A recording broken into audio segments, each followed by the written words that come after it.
Salut la compagnie, c'est Jules Melon et aujourd'hui dans Impro Ciné Critique, je vais vous parler d'un film hispano-néerlandais, ce qui est pas banal, sorti en 1985, La chair et le sang, ou Flesh and Blood si vous préférez, réalisé par le grand Paul Verhoeven, à l'époque à la croisée des chemins, après des débuts donc dans son pays natal, et à l'aube d'une carrière hollywoodienne qu'il entamera 2 ans après avec Robocop.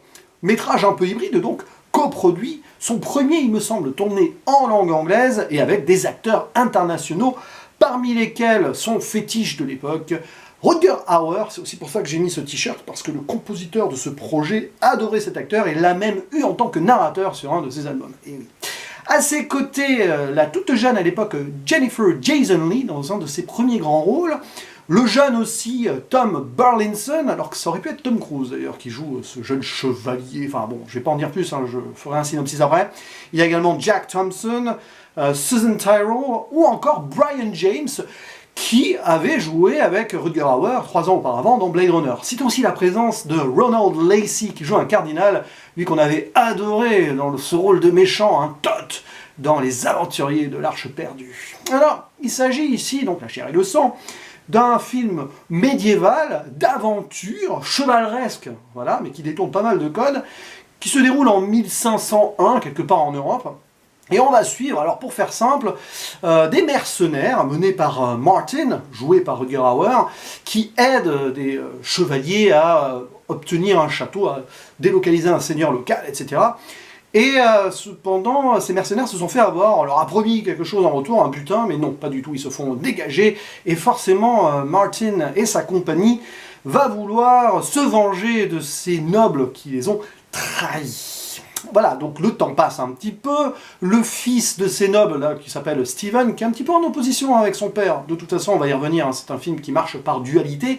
Bref, Steven le force à épouser une femme, et finalement, il tombe amoureux de celle-ci, waouh, etc. Et les mercenaires, pour se venger, qu'est-ce qu'ils vont faire? Ils vont kidnapper cette femme qui s'appelle Agnès, jouée par Jennifer Jason Leigh, c'est pas facile à dire. Et forcément, ensuite, il va chercher à la récupérer. Voilà, le chevalier qui va sauver la belle. Mais c'est un peu plus compliqué que cela, parce que celle-ci va plus ou moins s'attacher à ses ravisseurs, notamment Martin. Et voilà, donc, et c'est déjà du bon Verhoeven, hein. Ouh là là là, on le sent là, en train de, on va dire, démystifier certaines thématiques. C'est un très bon film, très riche, très chargé, parfois peut-être un peu trop, mais on ne s'ennuie jamais, c'est assez cash, parfois très cru. Et quand tu regardes un film comme ça, tu te dis que par exemple, je ne sais pas si les auteurs de la série, mais aussi l'auteur du bouquin, hein, pour le coup, de Game of Thrones, ne se sont pas un peu inspirés, voilà, de ce genre de truc un petit peu, voilà, tac, à l'époque médiévale, parce que, ouf, voilà, il y a de la mort, il y a du sexe, oui, et il y a de la vengeance, et voilà. Donc, ce qui est génial dans ce film, c'est que tous les acteurs sont à fond, et on le voit, par exemple, Rutger Hauer, quel charisme, quoi, c'est assez extraordinaire, mais aussi tous ces secondaires qui tournent autour de lui, notamment le cardinal, hein, Ronald Lacey, évidemment, ça suinte vraiment, on va dire, la vermine, hein, parce qu'on suit quand même des gens qui sont pas super sympas, mais qui ont été trahis. Donc ce sont des anti-héros, il n'y a pas vraiment ici un point de vue héros contre méchant, etc. Si ce n'est à la rigueur le fils du noble, là, donc Steven, qui a l'air tout gentil et tout, mais voilà, bon, c'est pas forcément son point de vue qu'on va adopter en priorité.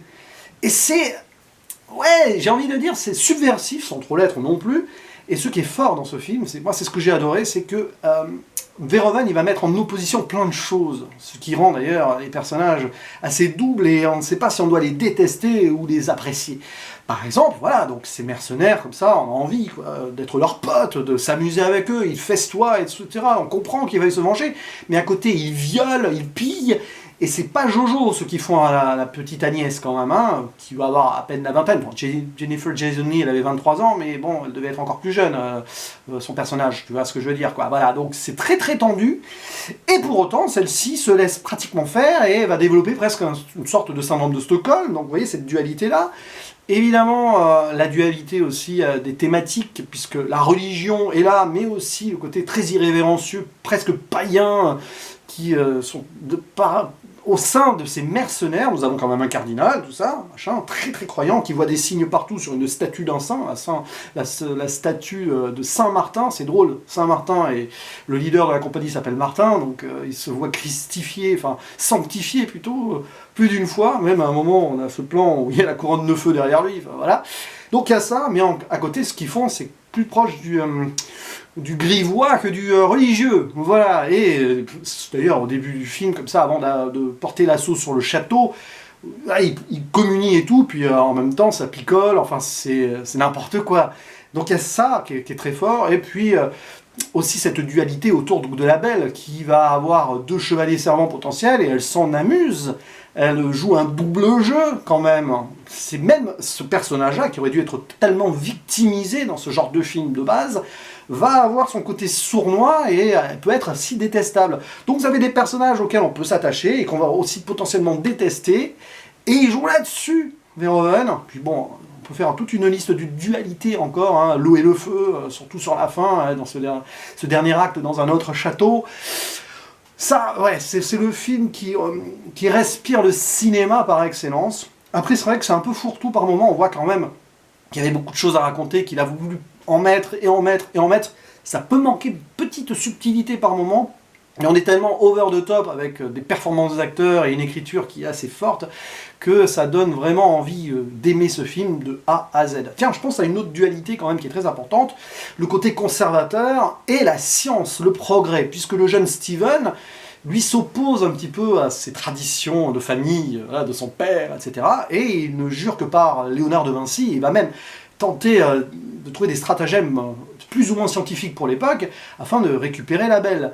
Et ça aussi, c'est intéressant. Et cette Belle, d'ailleurs, qui a l'air toute innocente, etc., et qui nous fait un petit peu de sorcellerie avec la mandragore, à un moment au début du film aussi, voilà, ça n'arrête pas, et j'aime bien ce genre de truc qui te déstabilise tout le temps, et c'est un petit peu ça, le cinéma de Verhoeven. Et c'est marrant, parce qu'en voyant ce film-là, je peux faire aussi des liens avec Benedetta, pas que pour l'époque, à un moment, il y a la peste noire qui intervient, et ça rappelle des souvenirs sur ce film sorti récemment au cinéma. Quoi, c'est bien aussi, a posteriori, parfois, de découvrir des œuvres antécédentes. Voilà, il n'y a pas d'ordre pour, de toute façon, bien s'imprégner du cinéma d'un auteur, je pense. Voilà.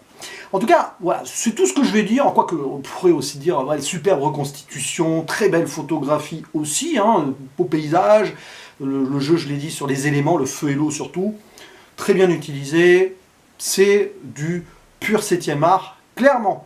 Voilà, n'hésitez pas à me dire ce que vous pensez de ce film, La chair et le sang, parce que ouais, c'est une belle expérience, clairement, que je ne regrette pas d'avoir vécu. Loin de là, je ne sais pas où je le situerai dans la filmographie de Verhoeven, mais bon, jusque-là, je n'ai vu que des bons films du monsieur. Ou bons, ou très bons, voilà. Et il ne me reste plus qu'à vous dire à la prochaine. Ciao!